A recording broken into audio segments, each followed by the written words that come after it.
In today's video, I'm going to teach you how to strike through text in iMessage on iPhone running iOS 18.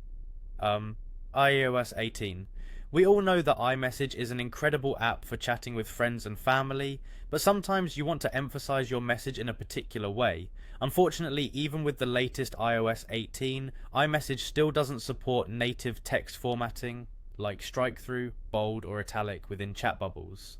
But don't worry, there is a handy workaround that enables you to achieve that strike-through effect in your messages, and today I'm here to guide you through it. So, the secret to achieving a strike-through in iMessage lies in using the Notes app, which supports rich text formatting.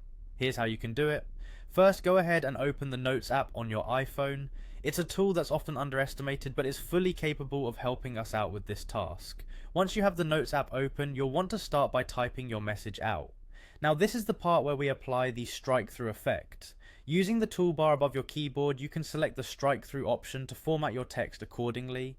This menu is great for other functions too, such as bolding or underlining text, but for now, let's focus on the strike-through effect. Take your time to make sure your message looks exactly how you want it to. Once you're satisfied with the formatting, you're ready for the next step. Highlight the text you've just formatted and then select Copy from the pop-up menu. This is crucial because we're going to transfer this beautifully formatted text over to iMessage. Once copied, switch to your iMessage app and open the chat where you want to send your strike-through text. Then simply tap in the text entry field and select Paste.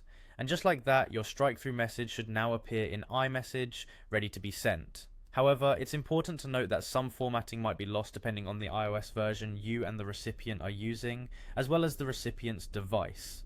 Keep this in mind as you experiment with different text formatting options. Hopefully in future updates, Apple will expand its text formatting capabilities in iMessage. But for now, this method is a great way to get creative with your messaging. And there you have it, a simple yet effective way to add that extra touch to your iMessage conversations. We hope this has been helpful and that you find this technique easy to implement in your daily chats. Thanks for watching, and don't forget to like and subscribe for more handy tech tips.